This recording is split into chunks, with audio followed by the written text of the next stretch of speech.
Vamos a pedir que el Señor en esta tarde nos muestre algunas cositas interesantes acerca de su palabra y sobre todo lo que les acabo de decir, hermano. Estad preparados, tener respuestas correctas, adecuadas, para que cuando los inconversos, la gente que no conocen al Señor, vengan a hacernos preguntas, nosotros podamos responderle correctamente. Bendito sea Dios. Señor, te damos muchas gracias en esta tarde porque en tu palabra, palabra viva, palabra eficaz, encontramos las respuestas, la solución a muchas cosas que el mundo se pregunta e ignora.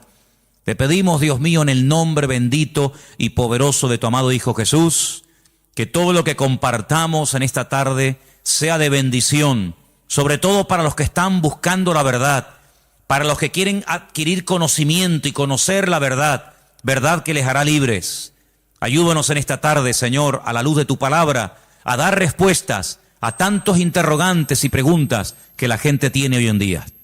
Nos ponemos en tus manos y pedimos que nos des luz y claridad en tu palabra, para que podamos, Dios mío, creer adecuadamente, estar firmes en la fe, sin titubear, sabiendo en quién hemos creído. Ponemos este tiempo de estudio en tu palabra, en el nombre bendito de Jesús. Amén y amén. Bendito sea el Señor. Hermanos, quiero llevarles a 4 textos para comenzar. Y el primero va a estar en Jueces capítulo 11. Nos vamos a lo que llamamos Antiguo Testamento, al capítulo 11 del libro de los Jueces. Y vamos a leer concretamente el versículo 40. Jueces, repito, capítulo 11, versículo 40. Y dice la palabra del Señor lo siguiente. Presten atención a lo que dice ahí nuestro Dios. Jueces 11:40. Y se hizo costumbre en Israel que de año en año fuesen las doncellas de Israel a endechar a la hija de Jefté, Gaaladita, 4 días en el año. Fíjense la palabra costumbre. Se hizo costumbre, no era costumbre hasta ese tiempo. Antes nadie se iba 4 días por el campo, por el monte, a llorar, a endechar a la hija de nadie. Pero ocurrió algo. Ustedes conocen que Jefté hizo un juramento que fue una auténtica locura, y fue la de presentar a su hija en sacrificio al Señor. Y entonces dice la palabra de Dios que a partir de ese día se convirtió en una costumbre en Israel que las jóvenes, que las chicas se fueran por los campos llorando, endechando, lamentándose de lo que le había ocurrido a la hija de Jefté. ¿Era un mandamiento bíblico? ¿Era algo que Moisés enseñó al pueblo de Israel en el desierto? No. Sino que se hizo costumbre. Empezaron un año y otro año, una generación y otra generación, hasta que aquello se convirtió en una costumbre. Y quiero en esta tarde que ustedes se den cuenta de que una cosa es la costumbre, la cultura, las tradiciones, y otra cosa muy diferente es lo que manda y ordena el Señor en su palabra. A nosotros nos tiene que dirigir la palabra de Dios, no las costumbres de las naciones.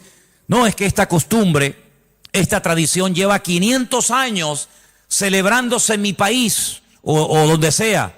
Bueno, los años que se llevan celebrando las costumbres, cualquiera que sean, no le dan credibilidad a la costumbre.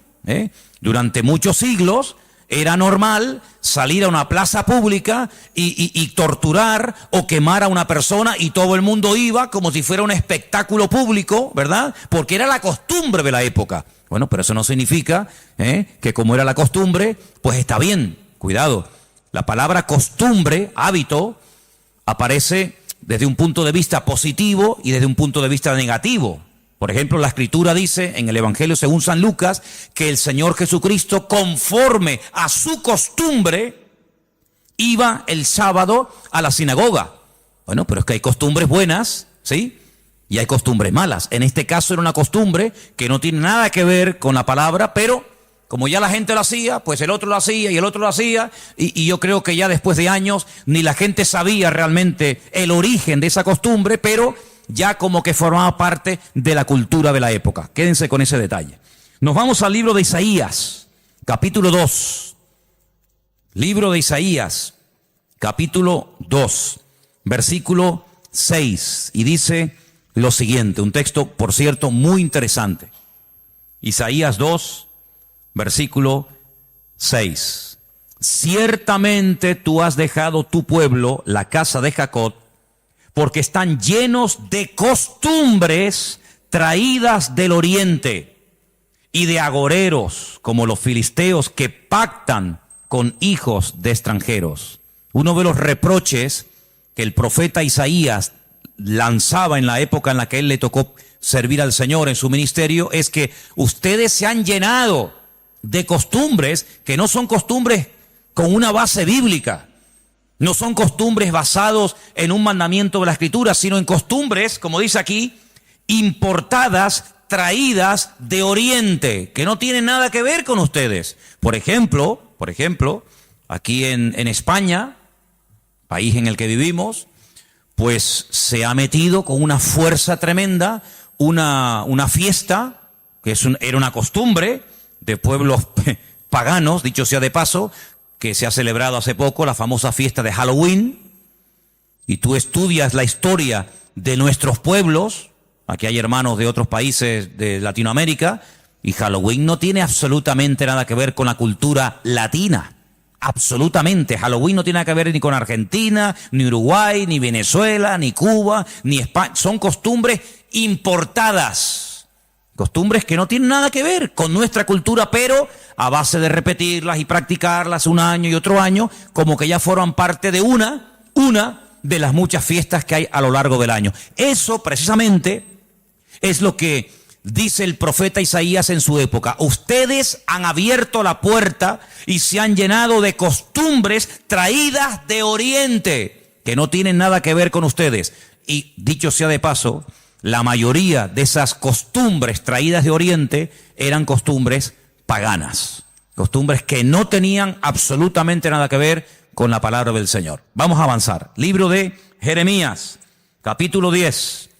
Jeremías, el capítulo 10, leemos lo siguiente, versículo 3. Jeremías 10, versículo 3. Miren qué texto tan interesante.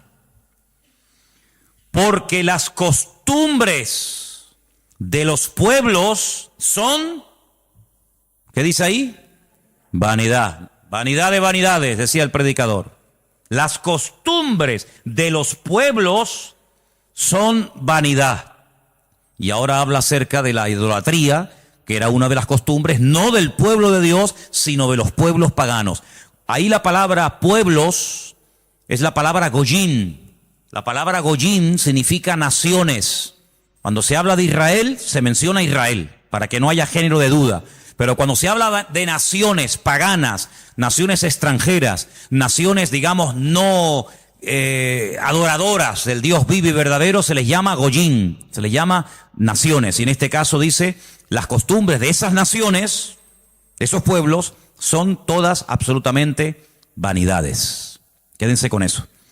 Vamos a leer un versículo en Ezequiel, profeta Ezequiel, un libro que no sé por qué no se suele leer mucho, pero tiene textos y historias muy interesantes. En el capítulo 11 de Ezequiel, el capítulo 12, dice así: sabréis que yo soy el Señor, porque no habéis andado en mis estatutos, ni habéis obedecido mis decretos, sino que según las costumbres de las naciones que os rodean, habéis hecho. Las costumbres de las naciones que les rodean, esas son las que ustedes están practicando. No los estatutos, ni decretos, ni fiestas, ni celebraciones que nuestro Dios ha ordenado en su palabra, sino que todo lo contrario. Hay momentos, ustedes seguramente han leído esos pasajes, donde los profetas, tratando de convencer, de sacudir al pueblo de Israel, les decían: a ver, vamos a ver, díganme ustedes un pueblo, una nación que haya cambiado sus dioses, que hayan dejado sus idolatrías por nuestro Dios. Ninguno. Los egipcios, mira que vieron milagros los egipcios, porque las famosas 10 plagas de Egipto eran milagros, eran demostraciones del poder de Dios, ¿sí o no? Totalmente. Dejaron los egipcios al convencerse de que sus dioses no servían para nada, que hicieron el ridículo. Dejaron los egipcios su idolatría para creer en el Dios de los hebreos, en el Dios de Moisés, ¿sí o no? Para nada. Es más, cuando salen de Egipto, ¿qué hace el faraón? Vamos a perseguirlos, vamos a atraparlos y llevarlos otra vez a Egipto para que sean nuestra mano de obra. No se convirtieron, no se arrepintieron. Y mira que vieron la gloria de Dios, un río lleno de sangre. Bueno, eso es algo tremendo. Cruzaban la calle y allí la gente tenía luz y alegría y vida. Y a este lado, muerte, los animales se morían llenos de úlceras, llenos de llagas, miseria, pobreza, muerte. Oiga, aquí hay una diferencia. Esta gente pinta con sangre de cordero las puertas de la casa y no se muere nadie. Y nosotros, los poderosos egipcios, incluido el faraón, se mueren todos los primogénitos. ¿Te parece poca diferencia? Y así podríamos hablar de otra, ¿verdad? Se convirtieron, dejaron su idolatría por el Dios de Abraham, de Isaac y de Jacob. No. Daniel, en Babilonia, ¿cuántas veces vieron la gloria de Dios a aquella gente? Vieron a Daniel sobrevivir toda una noche y no ser atacado por los leones cuando lo metieron en el foso. ¿Se acuerdan, sí o no? Vieron a aquellos 3 jóvenes que les habían cambiado el nombre, que no se quemaron dentro del horno de fuego. ¿Cambiaron? ¿Recapacitaron? Ninguno. Dice, ¿cómo es posible que ustedes habéis podido comprobar que ninguna nación ha dejado sus dioses, su paganismo, para creer en nuestro Dios? Y sin embargo, ustedes sí lo han hecho. Dejaron al Dios vivo y verdadero para adorar a Moloc, a Milcón, a Astaroth, a Acera, a Baal. ¿Cómo puede ser eso? Pues eso fue lo que pasó. Ellos cambiaron al Dios verdadero por aquellos dioses. Y dice el profeta Ezequiel en este pasaje, todo eso que habéis hecho son las costumbres de las naciones que les rodean, pero ustedes, en vez de influenciarles a ellos, que ellos se conviertan a ustedes, ha pasado todo lo contrario. Ustedes se han terminado convirtiendo a ellos. Han adoptado su forma de vivir, su forma de adorar, su forma de cantar, su forma de comportarse. Y esto es algo realmente increíble, porque esto no ha pasado nunca, nunca en la historia de la humanidad. Una nación ha dejado el paganismo, ha renunciado 100% a toda esa mentira y ha abrazado la fe única y verdadera. Sin embargo, ustedes tenían al verdadero y lo han abandonado. Otros profetas utilizaban el término han adulterado, han sido infieles a vuestro Dios. ¿Para adorar a quién? Al Dios de las moscas, al Dios de los excrementos, como hay por ahí un Dios también en la Biblia que se llama el Dios de los excrementos, para adorar a las criaturas en vez de adorar al Creador. Increíble, increíble. Entonces, los profetas que hemos leído, Jeremías, Isaías, Ezequiel y también en el libro de Jueces, dicen que todo eso, esas costumbres son todas vanidades. Y entonces nosotros como creyentes, que hemos, como dice la Biblia, pasado de muerte a vida, cuando nos convertimos al Señor, cuando salimos de donde hemos salido cada uno, pues tenemos con el paso del tiempo que no solamente decirle al Señor, Dios mío, gracias por haberme salvado, gracias por haberme perdonado los pecados, sino que quiero también pedirte, quiero que me ilumines, porque a lo mejor de mi antigua vida, cuando yo no te conocía, cuando andaba en la ignorancia, cuando estaba en la idolatría, en las costumbres que practiqué yo y mi familia durante toda la vida, Señor, quiero que tú me ilumines, por si acaso todavía puede ser que en mi vida, en mi familia, en mi forma de hablar, de pensar, de vestirme, etcétera, etcétera, todavía quedara algo que no está bien, pero que como lo hace todo el mundo, pues no parece que sea tan malo. Porque si os dais cuenta, hermanos, hay cosas que se hacen hoy en día que están mal. Pero sin embargo, como las hace todo el mundo, no se ven mal. Por ejemplo, a mí una de las cosas que me llama la atención cuando voy a lo mejor a algún supermercado es que de un tiempo a esta parte, en la parte donde está todo lo que es los puros y los cigarrillos y todo esto, es increíble. ¿Os habéis dado cuenta lo que ponen como advertencia, en las cajas de cigarrillos, el cigarrillo mata, el cigarrillo produce enfermedades pulmonares, cáncer y esto y lo otro. Pero ¿quién hoy en día iría por la calle poniéndole una multa a una persona por fumar? Nadie. ¿Por qué? Porque como lo hace todo el mundo, ya forma parte de una vida normal, pues no se ve tan mal. Pero cuidado, el que lo haga mucha gente no significa de que esté bien, ¿sí o no? Entonces puede ser que a lo mejor algunos de ustedes en algún momento se ha sentido, perdonen la expresión, como un bicho raro en su puesto de trabajo, con los amigos, con la familia, con los vecinos, ¿sí o no? Porque resulta que todo el mundo ve bien, pues ciertas y determinadas cosas que cuando vamos al manual, cuando vamos a la palabra de Dios, resulta que no solamente están mal, sino que incluso son pecado y abominación ante los ojos de Dios. Vaya usted a una manifestación de miles y miles y miles de personas a favor del aborto y párese en esa marcha y diga que el aborto es un crimen, que es un asesinato y que eso es una abominación delante de Dios. ¿Lo matan? ¿Sí o no?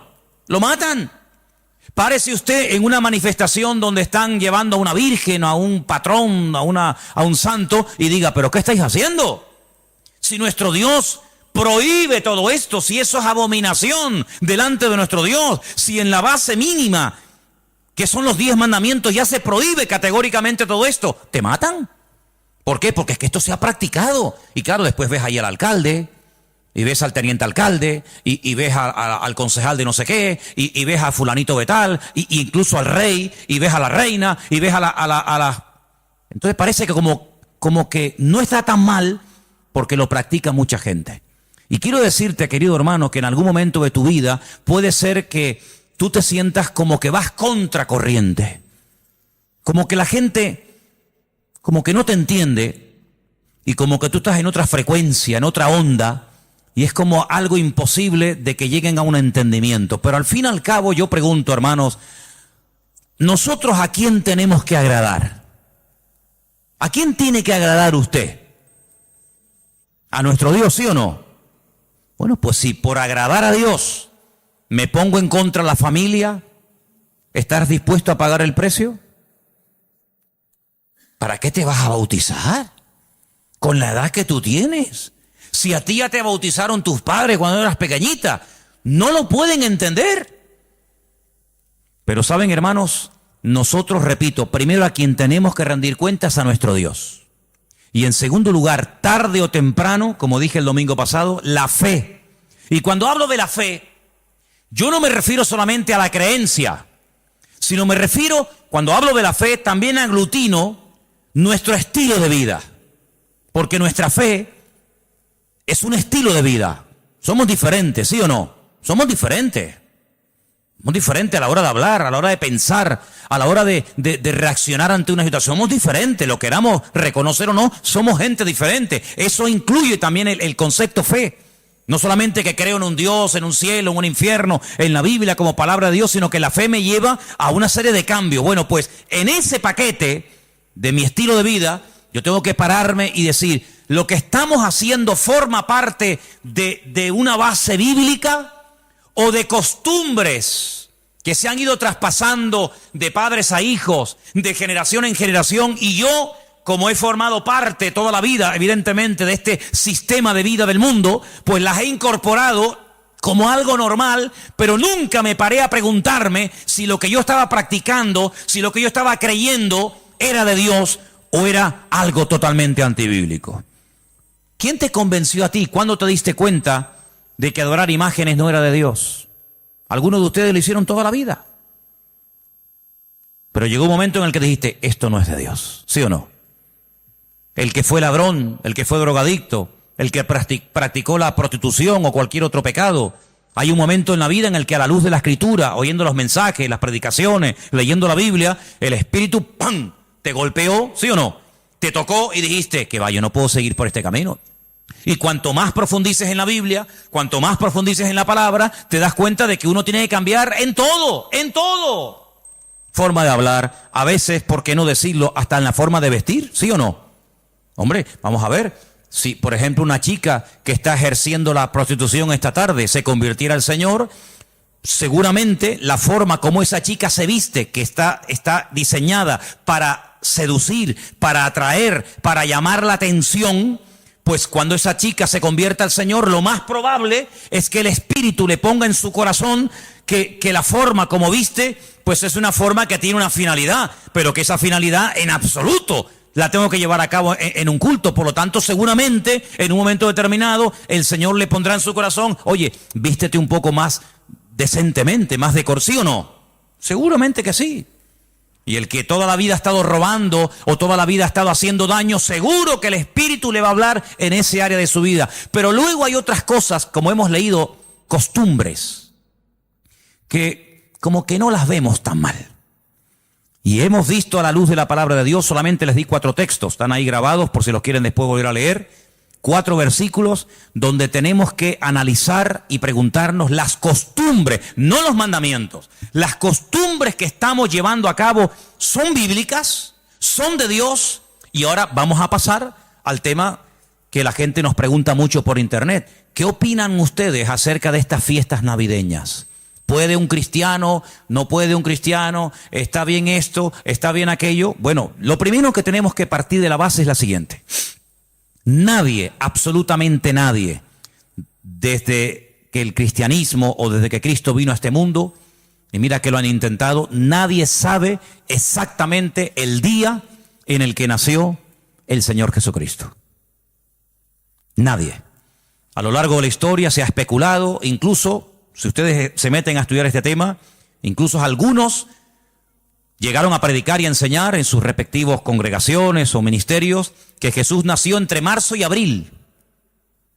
Otros entre septiembre y octubre. Y así diferentes opiniones. Por lo tanto, partimos de la base de que, lógicamente, el Nuevo Testamento, porque el Antiguo no te lo va a decir, porque no había nacido, el Nuevo Testamento en ninguna parte te dice exactamente el día en el que el Señor Jesucristo nació. Nadie sabe absolutamente nada. Sí sabemos que murió en una época en la que los judíos estaban celebrando una fiesta llamada la Pascua. Sí sabemos que hay una fiesta que nosotros la conocemos como Pentecostés, que su nombre original es Shavuot, la fiesta de las semanas, que el Señor la utilizó para que en esos días, en ese día concretamente, pues aquel grupo que había en aquella casa fueran llenos del Espíritu Santo. Eso sí lo sabemos. También podemos saber con exactitud que el Señor Jesucristo, la noche que fue entregado y en ese lapsus de entre una hora y otra, y fue a ser crucificado, se estaba celebrando la fiesta de los panes sin levaduras que se unía a la de la Pascua. Todo eso está clarísimo. Y sabemos pues cuándo hay que celebrar la fiesta de la Pascua y la fiesta de Pentecostés y la fiesta de los tabernáculos. Todo eso lo sabemos porque está estipulado en la Biblia y te dice, contarás desde tal día a tal día, tanta semana. ¡Pum! Y eso es matemático. Pero en cuanto al nacimiento de Cristo, la Biblia no nos da ninguna información exacta de cuándo nació. ¿Por qué? Porque en nuestra concepción, entre comillas, cristiana, cometemos un gravísimo error. Y es que Jesucristo nació en un contexto judío, no en un contexto cristiano. Jesús nunca fue a ninguna iglesia evangélica, él toda la vida fue a sinagogas. Jesús nunca practicó costumbres cristianas. Las costumbres que él practicó y su padre y su madre y sus antepasados eran costumbres judías, ¿verdad? Por lo tanto, para nosotros se comienza a contar desde el nacimiento del niño y dice, bueno, el niño nació el 2 de octubre.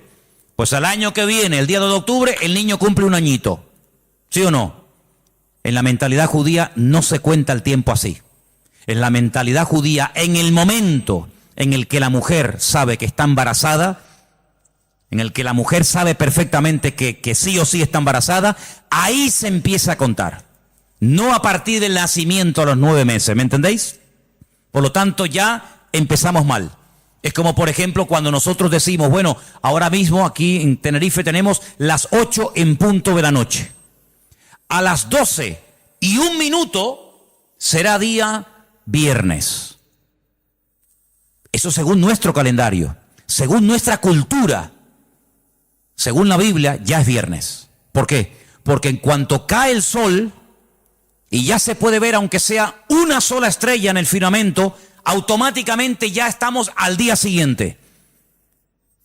Entonces dice, entonces todos al revés. Bueno, hay que saber estas cosas.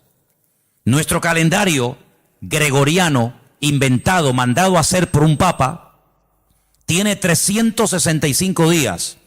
El calendario bíblico tiene 360 días. Otro dato a tener en cuenta. ¿Qué te parece? Y así podríamos contar cantidad de detalles que cuando uno va a la palabra, uno tiene que conocerlos. Porque si no ya estás partiendo equivocadamente. Y entonces decimos, el nacimiento del niño marca el momento de su nacimiento y de su próximo cumpleaños. Te vuelvo a repetir, la vida en la cultura judía, en la cultura hebrea, se cuenta a partir de la concepción, no a partir del nacimiento. Ahora bien, tengo aquí algunos datos que les voy a leer en esta tarde, que son muy interesantes, pero primeramente quiero decir lo siguiente. No sabemos la fecha exacta del nacimiento de Cristo. No hay ni un solo ejemplo, ni uno solo. Si alguien sabe de alguno, por favor que lo diga ahora, o calle para siempre. No hay ni un solo ejemplo en el Nuevo Testamento de nadie que haya practicado el nacimiento de Cristo, que haya celebrado, mejor dicho, el nacimiento de Jesús. La única fiesta que nos obligó el Señor a recordar frecuentemente fue, dice, haced esto, háganlo en memoria de mí. Y cada vez que comáis este pan y cada vez que bebáis esta copa, mi muerte estáis anunciando hasta que yo vuelva. Es una orden. Yo sé que hay movimientos cristianos o evangélicos que no practican esto de tomar pan y vino asiduamente, porque dicen que es algo simbólico. Bueno, yo solamente lo digo con todo mi respeto, no saben lo que se pierden. Y es una interpretación incorrecta.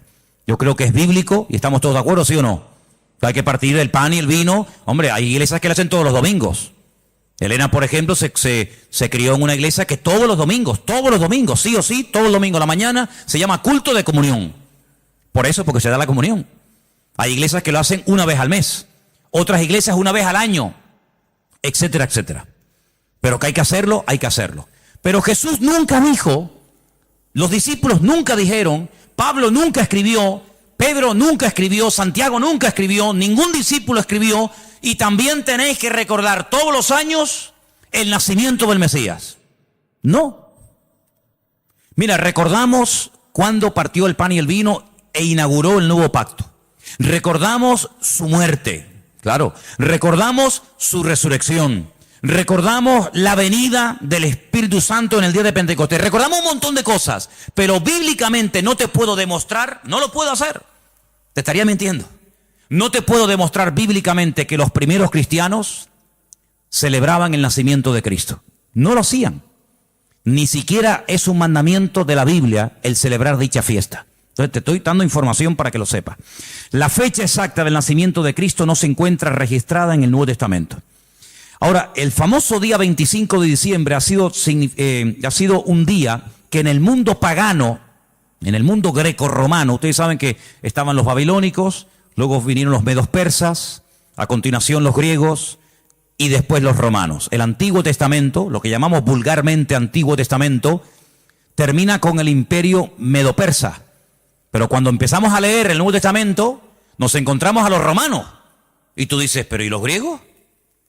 ¿Ves? La Biblia no te da información sobre los griegos. Pero entre el Antiguo y el Nuevo Testamento, que hay 400 años de silencio, ¿sabían eso, no? Nuestro Antiguo Testamento, ¿cuál es el último libro del Antiguo Testamento según nuestra Biblia? Malaquías.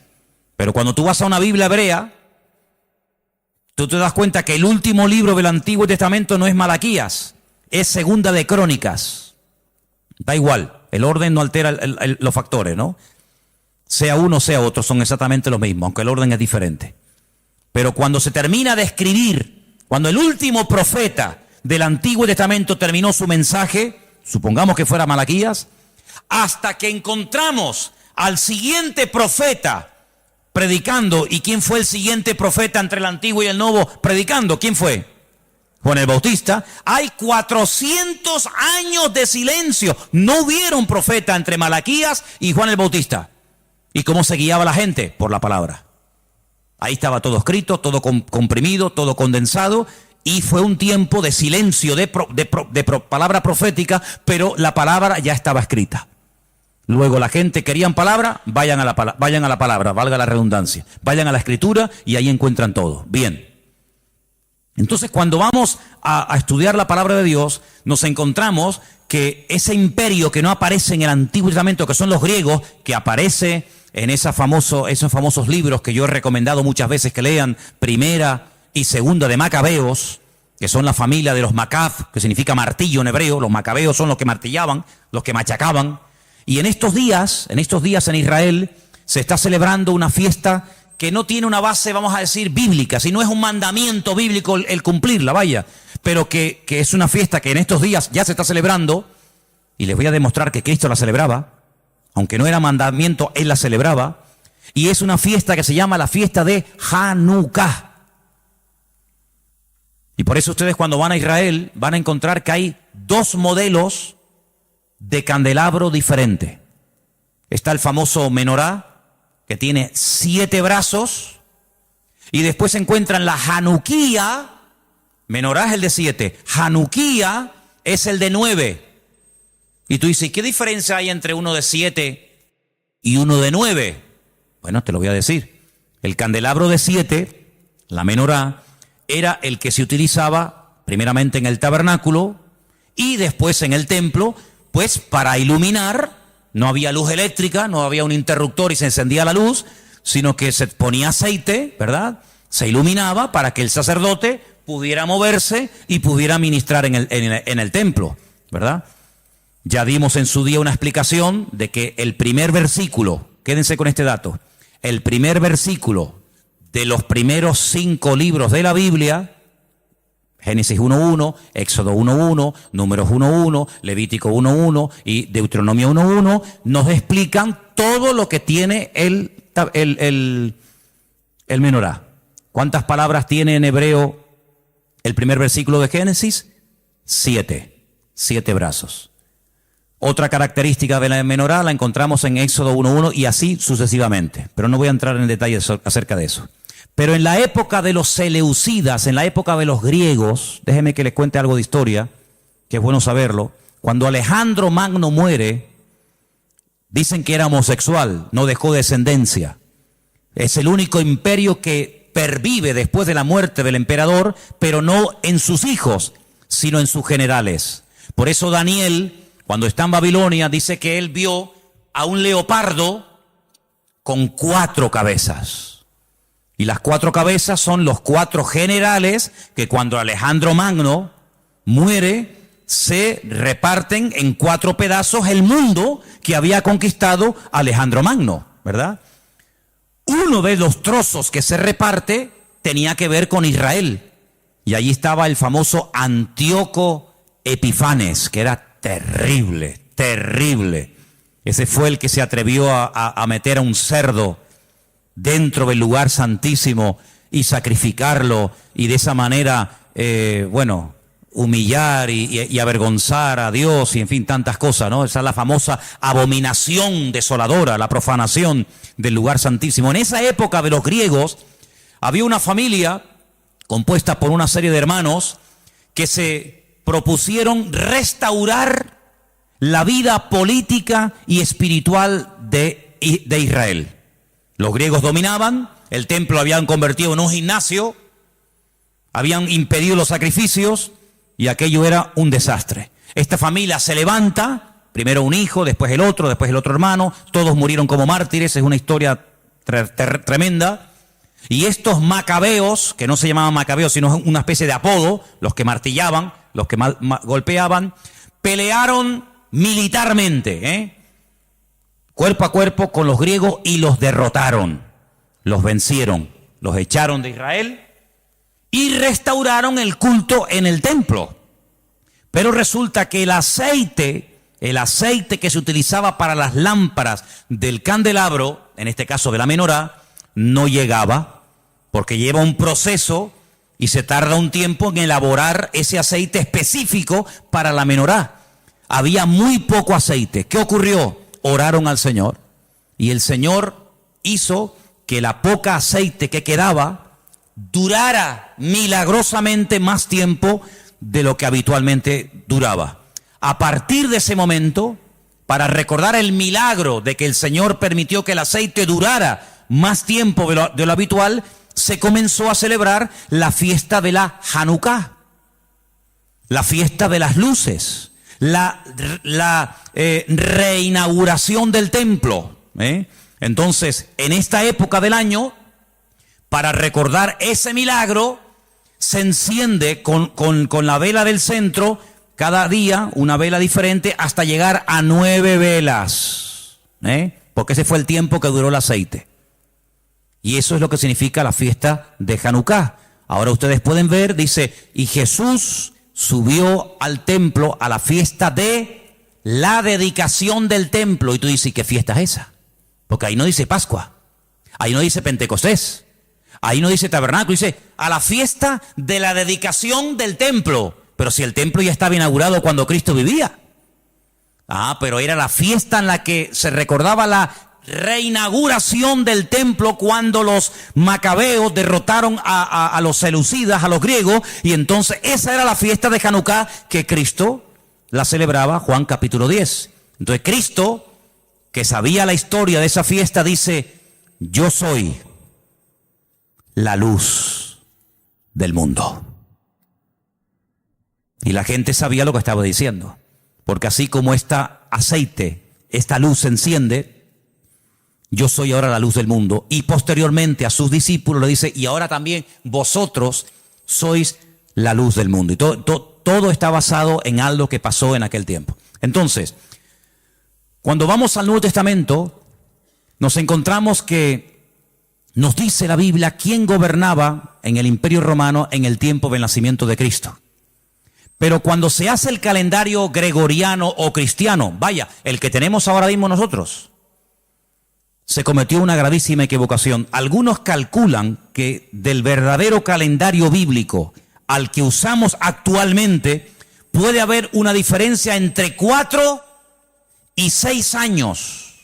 Es decir, que en vez de estar ahora en el 2015, estaríamos ahora 4 años o 6 años más de lo que estamos.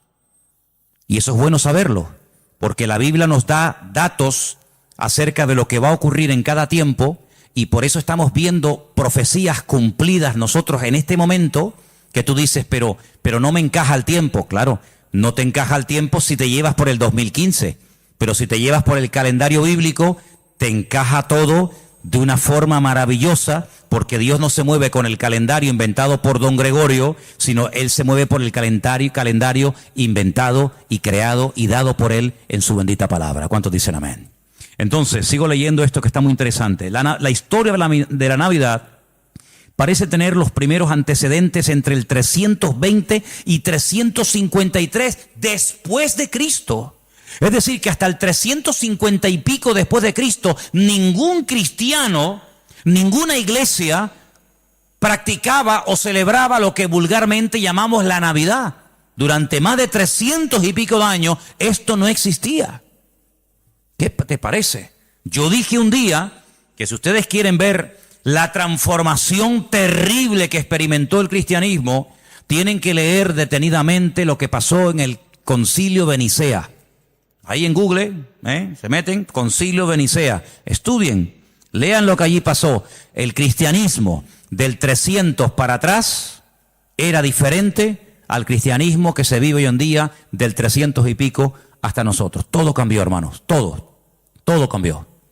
Entonces fue en esa época, en ese tercer siglo, cuando se comenzó a decir que Cristo había nacido el 25 de diciembre. ¿Por qué? Porque era la fiesta, era el día más pagano del año.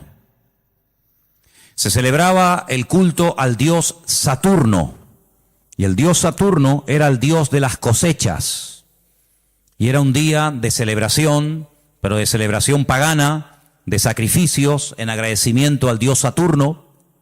Era el solsticio de invierno en el hemisferio norte, y ahí dijo alguien, bueno, vamos a utilizar el día más pagano del año cuando se adora al sol, vamos a utilizarlo y lo vamos a cristianizar para que de esa manera también nosotros los cristianos formemos parte de la festividad y de la alegría a nivel mundial.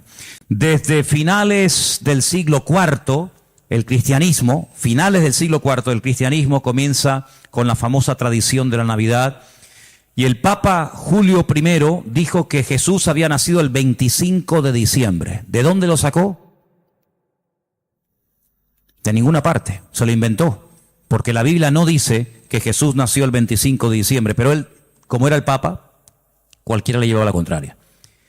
Era el día en el que se celebraba, como acabo de decir, el solsticio de invierno en la antigüedad, y era el día en el que las costumbres y las tradiciones heredadas, las costumbres y mitos y leyendas más aberrantes se llevaba a cabo, y entonces se utilizó para que la gente supiera que también Cristo había nacido en esa época, y de alguna manera pues utilizar el paganismo, utilizar las festividades, pues para decir, bueno, Cristo también nació en esta época, ¿no? En el año 540, un monje llamado Dionisio, cuyo apodo era el Exiguo, en el cálculo de las fechas propició la fijación de una fecha errónea en cuanto al nacimiento de Cristo. El error incluso hasta en el año, porque se cree que Jesús nació 4 o 6 años antes de lo que realmente esta gente decía. El tema de las fechas, ya hemos dicho, es algo muy controvertido, pero al final se llegó a la conclusión de que Cristo había nacido en esa época, y los cristianos comenzaron a practicarlo como parte de la cultura o de la tradición. Hay muchos relatos en los que cuenta la historia que miles y miles de cristianos se dejaron matar, quemar, crucificar y torturar hasta la muerte porque se negaban a celebrar la famosa Navidad el 25 de diciembre. Así que hermanos nuestros en la fe han muerto quemados, torturados y crucificados por negarse a formar parte de una fecha inventada, creada por el hombre, rodeada de paganismo, donde una de las costumbres que había era sacrificar toros, sacrificar animales, cortarle los testículos a estos animales y colgarlos en los árboles. De ahí viene la famosa costumbre de colgar bolitas en los árboles, de la costumbre pagana de aquellos degenerados griegos y romanos que hacían este tipo de ofrendas y de sacrificios a sus dioses, y de ahí pasó. Luego se prendía fuego al árbol, pero claro, prender fuego al árbol, pues es en una casa particular, es una temeridad, y entonces a alguien con el paso del tiempo se le ocurrió ponerle un montón de luces para que represente aquel fuego que evidentemente no se puede hacer hoy en día por sentido común, pero entre las bolitas y el fuego que se pone, las luces que se pone, pues es lo más parecido a aquellas bolitas que se ponían colgadas en los árboles, y al mismo tiempo las luces representan el fuego que por cuestiones obvias no se pueden poner hoy en día. Así que Jesús no nació el 25 de diciembre, pero escuchen esto porque es muy interesante. La explicación más consistente de los historiadores es que el origen de la Navidad se tomó entre el siglo III y IV, ya lo hemos dicho, ¿verdad? El porqué de la elección de esta fecha, bueno, se relaciona con la necesidad de la reciente oficializada religión cristiana de imponerse sobre las tradiciones de los cultos paganos romanos. En aquel tiempo el mundo estaba dominado por el Imperio Romano, se adoraba a Saturno, como el Imperio Romano a través del emperador Constantino supuestamente se había convertido. Dejemos de celebrar en el 25 de diciembre la fiesta a Saturno, pero claro, ahora está todo el mundo acostumbrado a practicar el 25 de diciembre a Saturno, ¿y ahora qué hacemos? Ahora somos cristianos. Bueno, pues sigamos celebrándole igual, pero a Saturno ya no podemos, somos cristianos. Bueno, a Saturno no, a Cristo. El mismo perro, pero con distinto collar.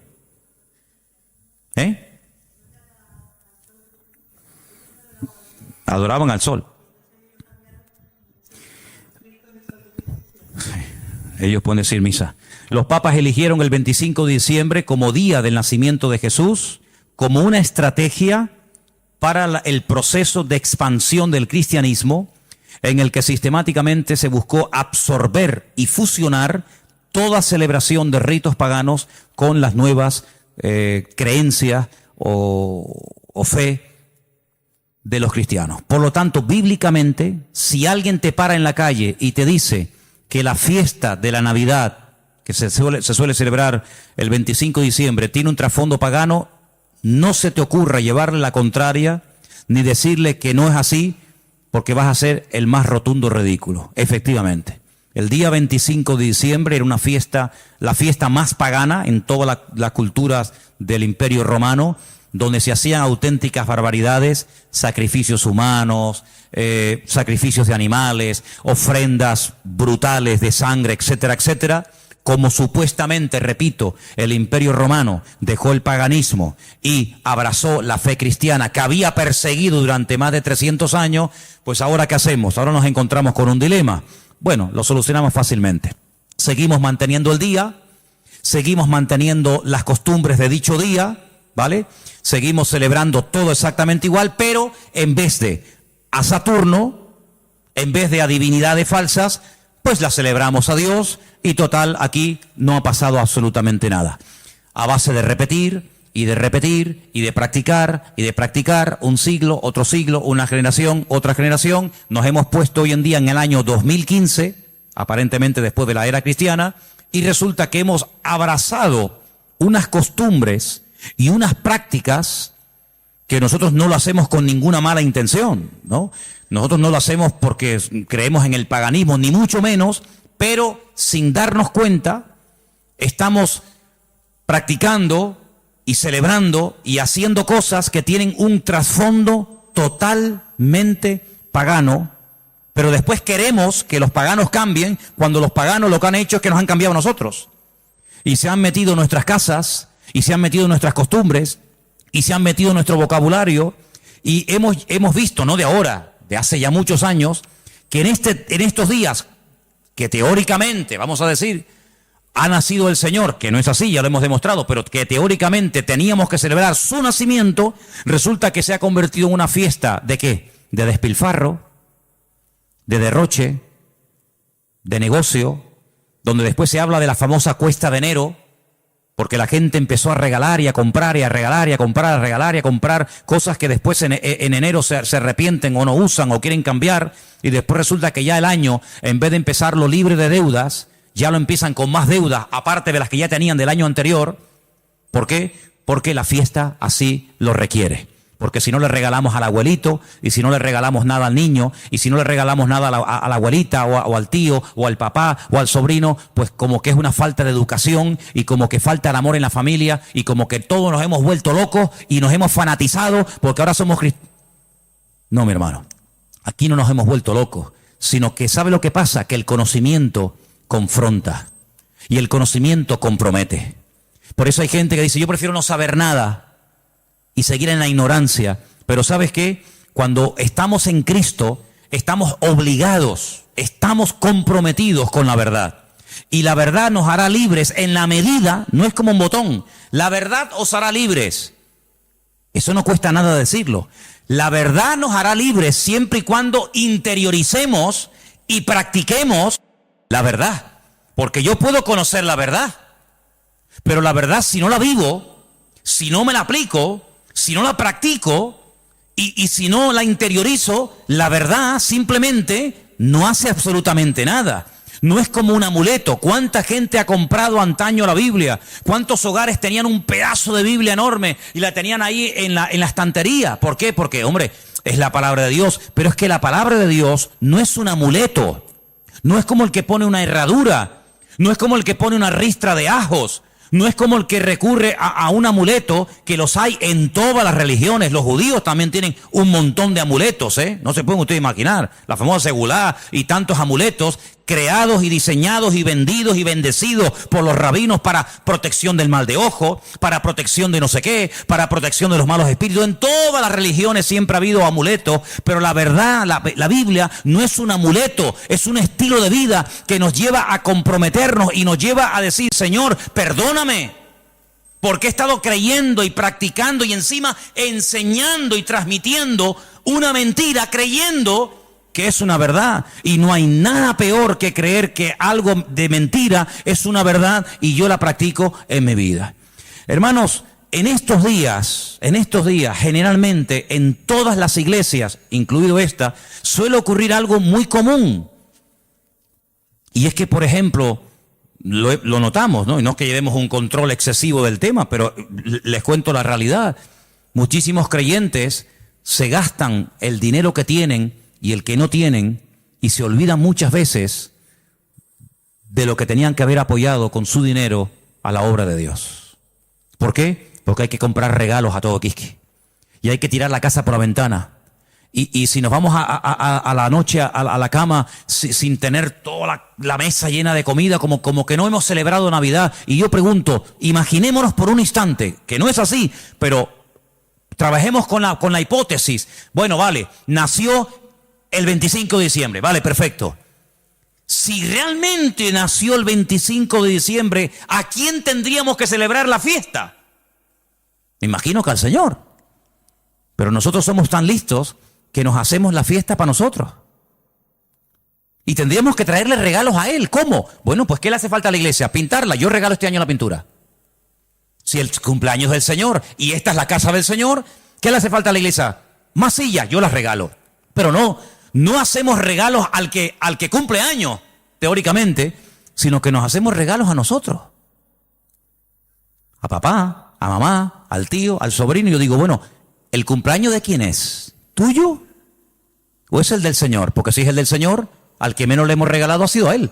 Resulta que nos hemos regalado a nosotros. Y tenemos, los que tengan, ¿no?, el árbol lleno de docenas de juguetes y docenas de regalos. Y tú dices, ¿y el regalo del Señor dónde está? Porque la iglesia no puede sufrir en estos tiempos, en este mes de diciembre, porque teóricamente sería el mes de más abundancia, ¿sí o no? Tendría que ser el mes en el que sobraran Biblias, sobraran sillas, sobrara de todo, porque es el día especial del Señor. Pues ¿saben qué? Suele ocurrir generalmente todo lo contrario. Es cuando tal vez menos nos acordamos del Señor. Ahora, nosotros vamos a utilizar la fiesta que el mundo inventó, no el Señor, no la iglesia primitiva, no la Biblia. Nosotros vamos a utilizar la fiesta que inventó el mundo para decirle al mundo el motivo por el cual el Señor vino a este mundo. Que no fue otro más que morir por nuestros pecados, derramar su sangre y restaurar nuestra vida y sacarnos de la miseria y de la ignorancia y ponernos en el reino de su amado Hijo. Eso es lo que vamos a hacer. El mundo que celebre lo que quiera. No es un tiempo para derroches, ni despilfarro, ni borracheras.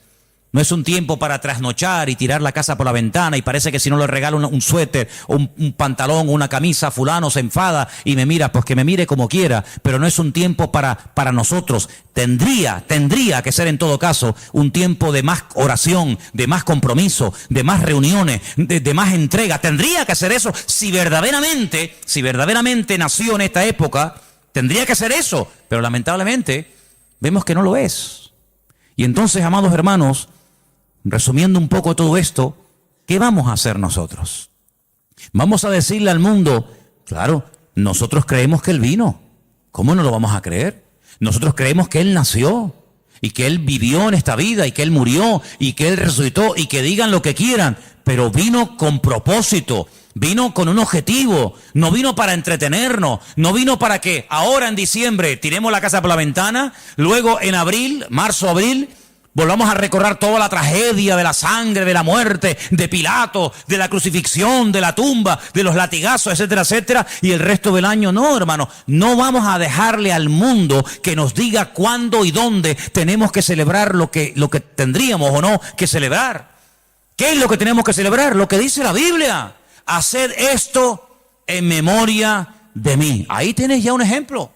Si dice el Señor, nos dice el Señor, haced, cumplid con esto en memoria de mí, Bueno, ahí tenemos una obligación, pero en ninguna parte mi Señor, nuestro Señor, ni a ti ni a mí nos dice, y una vez al año recuerden que el 25 de diciembre yo nací, porque dicho sea de paso, cuando Cristo nació, la palabra diciembre ni existía, porque ni ese mes existía cuando el Señor Jesucristo nació, sino que estamos hablando de términos y de palabras creadas, diseñadas e inventadas por los hombres.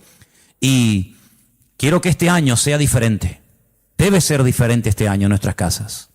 Lo dije hace mucho tiempo, cuando pongamos la mesa y nos juntemos los hermanos, los amigos, los familiares, etcétera, pongan en la mesa un cubierto como si Él estuviera sentado en la mesa con nosotros.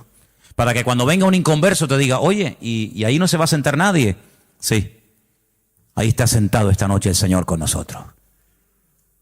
¿Y eso? Sí, porque queremos que el Señor esté sentado en nuestra mesa. Porque si el Señor no está sentado en esta mesa, ¿qué rayo estamos celebrando nosotros aquí esta noche? ¿Qué estamos celebrando? ¿Un banquete? ¿Qué estamos celebrando? Si el Señor no está sentado en esta mesa, ¿qué hacemos aquí tú y yo? Es una cena normal y corriente como cualquier otra, pero queremos invitar al Señor a nuestra casa. Queremos que coma con nosotros, que viva con nosotros, que duerma con nosotros, que entre con nosotros, que salga con nosotros. Nuestra vida no gira en torno a fiestas, porque nuestra fiesta se llama Cristo. Y nuestra fiesta desde el 1 de enero hasta el 31 de diciembre. ¿Cuántos dicen amén? No tenemos que decir, ahora el nacimiento, ahora la muerte. Todos los días yo recuerdo que Cristo vino a este mundo a morir por mí. ¿Sí o no? Todos los días yo recuerdo que Él murió por mí en la cruz. Todos los días, no solamente el domingo de resurrección, allí en el Parque La Granja. Yo todos los días recuerdo que el Señor resucitó al tercer día. Yo todos los días recuerdo que Él está vivo. No tengo que decir, bueno, ahora esto. Ahora, ¿quién nos marca a nosotros el calendario? Lamentablemente, ¿sabe quién nos marca el calendario? El mundo.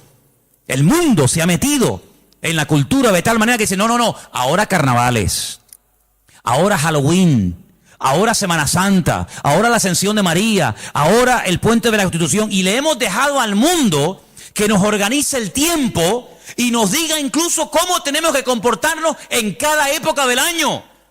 Claro, nosotros gracias al Señor somos cristianos y muchas de esas cosas ya no las hacemos, pero el que es mundano, el que no es cristiano, dice, carnavales, ¿me tengo que disfrazar? Me tengo que disfrazar, ¿por qué? Porque el mundo dice que ahora es cuando yo me tengo que hacer de disfrazar y hacer el idiota durante una semana o 15 días, pero luego no, ahora dice, no, ahora viene la cuaresma, ahora viene la resignación, el perdón, la ceniza, no sé qué, no sé cuánto. No, ahora viene la Semana Santa, no, ahora viene no sé qué. Y le hemos dejado al mundo que organice nuestro tiempo y nuestro estilo de vida. Nuestro tiempo y nuestro estilo de vida, ya lo dijo el Señor cómo tiene que ser. Si a alguien le interesa, aquí lo tienen. Señor, ¿qué tengo que celebrar en marzo? Señor, ¿qué tengo que hacer en diciembre? ¿Qué tengo que hacer cada día de la semana? Aquí está el manual.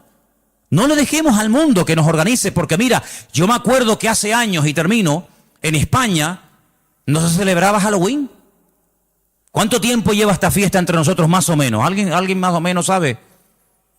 8 años. Bueno, 8 años. Y nosotros ya tenemos una edad. Luego, durante muchos años de nuestra vida, esta fiesta en España no se celebraba. Íbamos a un centro comercial en esta época de noviembre, creo que se celebra esta fiesta terrible, y no había ninguna calabaza, no había ninguna cosa de terror. ¿Por qué? Porque esta fiesta no se había introducido. Pero mira cómo la metieron. Mira cómo la metieron, amigos. Y el otro día, el Black Friday. Ya nos metieron otra. Y en enero, ahora y el mundo tiene, hermano, lo tiene tan claro, el diablo tiene tan claro los objetivos que dice, mira, a la gente le gusta varias cosas. Comer bien, vestir bien, vivir bien y divertirse. Perfecto. Como no quieren ser guiados por el camino de la palabra, como no quieren ser guiados por el camino de Cristo, sino quieren seguir por el camino del relajo, por el camino de despilfarro, pues yo le voy a dar. Y el diablo le da a la gente lo que quiere. ¿Quieres carnaval? Toma carnaval. Y tú dices, ¿cómo puede ser que un país que ha estado años en crisis llegue la fiesta del carnaval y no haya pagas para gente que no tiene nada y que están en el paro y que no tienen los pobrecitos nada? Y resulta que ayuntamientos den subvenciones de miles y de miles de euros a personas para que tiren la casa por la ventana durante una semana o durante un mes. ¿Cómo es posible? Es que el pueblo quiere eso. El pueblo quiere eso. En el pueblo de Tordesillas, en la provincia de Valladolid, la tradición del toro de la Vega. ¿Quién no ha oído esa barbaridad? Cogen un toro bravo, lo sueltan al campo y miles y miles y miles y miles de personas lo rodean, lo pinchan, lo clavan, lo torturan. Cuando ya el animal está reventado que no puede más, llega uno, rácata, le clava una lanza, lo montan en un caballo, lo llevan al pueblo y es el héroe porque este año ha matado el toro de la Vega. Cuando van allí la gente a protestar en contra de esta fiesta, cuando han ido ecologistas o personas que dicen, oye, pero ¿cómo puede ser esto? Los han sacado del pueblo a patadas, los han apedreado. Y cuando los periodistas pueden acercarse a uno de aquellos fanáticos, ¿saben lo que les dice? Nunca dejaremos de celebrar esta fiesta en nuestro pueblo, porque esta es una tradición que hemos tenido en nuestra tierra de toda la vida. Y es como si la tradición impera por encima de la razón. Primero la tradición, luego la razón. Primero la tradición y luego todo lo demás. Pero vamos a ver, pero como creyentes vamos a entrar en ese juego. Hermanos, muchos de ustedes cuando entraban al agua y se iban a bañar no se persignaban. O cuando pasaban por una cruz no se persignaban. O cuando pasaba un coche fúnebre no se persignaban. ¿Lo siguen haciendo? ¿A que no? Pero si lo hicimos toda la vida. Pero ya no. Ya no. Porque hemos entendido de que hemos pasado de muerte a vida. Pero sigamos pasando de muerte a vida. No nos quedemos en mitad de camino. No digamos, ya no adoro a esto, ya no adoro a aquello, ya no adoro a esto, ya no hago tal. Pero alguna cosita me queda. Me queda esto y bueno, total son unos días. Hermanos, sigamos avanzando. Ese fue el gran error de Israel. Entró, conquistó cuatro cachitos de tierra. No, toda la tierra tenés que conquistar. No, Jericó, un poquito por aquí, un poquito por allá. Sí, pero escucha, es que allí viven los filisteos. Ah, bueno, no importa. Y allí viven los amorreos. Y allí viven los no sé qué. Total, tenemos ya 4 casitas. Nuestras vaquitas, nuestras ovejas, nuestras gallinitas. No, hijo, tienes que conquistar toda la tierra, porque si no los conquistas, ellos mañana se vuelven contra ti y te van a conquistar. Y en la vida cristiana no es conquistar el tabaco, la droga, la prostitución, la mentira, el soborno, no sé cuánto. Bueno, ya estos días ya están vencidos. Gloria a Dios. Pero ven para acá. ¿Y esto? ¿Y esto? Horóscopo. ¿Cómo? ¿Sí, horóscopo? Ay, amigo. No, pero es que ya no fumo, ¿no? Que no estoy hablando de eso. Eso ya está. Todavía tienes un poquito de horóscopo. Un poquito ahí de no sé qué. ¿Esto cuándo lo vas a conquistar? Lo que has conquistado no es excusa para no seguir conquistando lo que te falta. Es más, si has conquistado y superado cosas tremendas, te tienes que agarrar a eso y decir, Señor, como tú me ayudaste a conquistar y a vencer esto, que para mí era algo grande, importante, agárrate a eso y sigue practicando cosas. Porque yo te voy a decir una cosa. Cuando el Señor llamó a Gedeón, ¿se acuerdan? Llamó a Gedeón y le dice, mira, ven para acá. Tu padre tiene un ídolo en la casa y lo adora. Levántate y rómpeselo. Y Gedeón dice, el ídolo de mi padre. Dice, sí, porque él no lo va a romper nunca. Entonces tú, que tienes las ideas más claras que él, ayúdalo, desata a tu padre. Porque si tú le dices a tu padre, papá, Dios me ha dicho que rompas el ídolo, tu padre nunca lo va a hacer. Pero tú sí lo tienes claro, ayuda a tu padre. Tú tienes más luz que él. Y entonces dice que lo hizo de noche. No se atrevió a hacerlo de día. ¿Saben la historia, no? Se levanta, despedaza el ídolo del padre. Y al día siguiente, ay mi madre, se monta la marimorera en la ciudad. ¿Quién rompió el ídolo del fulano de tal? El ídolo, el muñeco, la imagen del padre de Gedeón.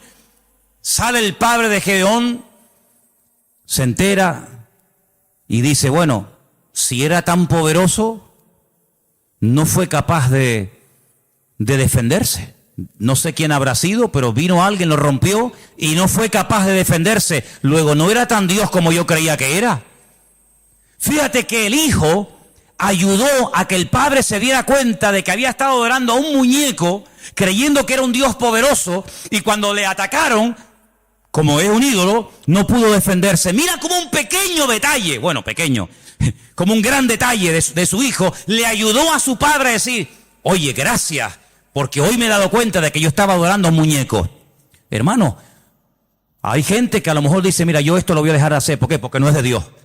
Pero hay gente que no tendrá la fuerza. ¿Por qué? Porque la costumbre, la tradición, la familia, la sociedad, no sé qué. No te preocupes. Yo le digo a la gente, mira, ¿usted le da miedo romper los muñecos que tiene? Ay, sí, porque me da cosita. Tráigaselo, que yo se los rompo. Yo le ayudo. No será la primera vez que me voy a ese patio ahí y me lío a martillazos con Pedrito, con Juanito y no se defienden tú, ¿eh? Los desmigajo todos, ¿eh? Y no se defiende ninguno. Y le digo, ¿te das cuenta cómo nos han defendido? Entonces, hermano, hay cosas que tendrás que romper tú. Tú tendrás que romperlas y quitarlas de tu vida. Pero hay momentos en los que Dios te pondrá en una casa, en una familia, para decir, mira, déjame ayudarte. Déjame demostrarte que esto no sirve para nada. Y ahí se van a dar cuenta, con ese acto de fe y de obediencia que tú has ejecutado, se van a dar cuenta de que verdaderamente estaban creyendo en una mentira. Yo les he dado de comer, les he dado información, hagan lo que les dé la gana, como dijo Josué. Hagan lo que quieran, pero yo en mi casa serviremos al Señor. ¿Oramos? ¿Les parece? Venga, oramos. Cierre sus ojos y recuerde lo que ha oído esta noche, porque el conocimiento compromete y confronta, y sin confrontación no hay cambio. Por eso esta noche Dios te ha dado una información y te ha dicho, esto viene de esto, esto y esto. Tú sabrás lo que haces. Pero te damos gracias porque tu palabra es luz. Es una lumbrera, es una antorcha que alumbra en medio de las tinieblas, en medio de la oscuridad.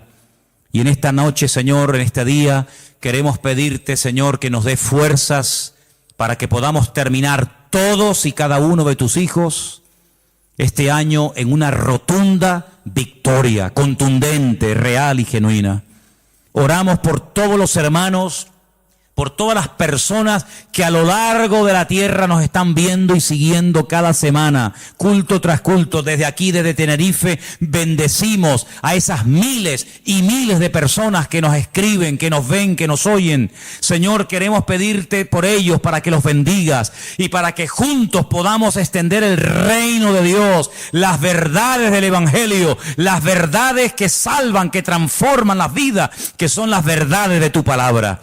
Libéranos de cualquier temor, rompe en nosotros toda atadura a la tradición, a la costumbre, rompe todas esas costumbres paganas que a veces hemos cultivado y hemos practicado durante años sin darnos cuenta lo que hemos estado haciendo, Señor. Que en nuestros hogares, en nuestras vidas, en nuestras congregaciones, Señor, haya libertad, haya verdad. Y gracias te damos porque tu verdad, tu palabra libera, y queremos ser libres de todo engaño, de toda ignorancia, de toda mentira.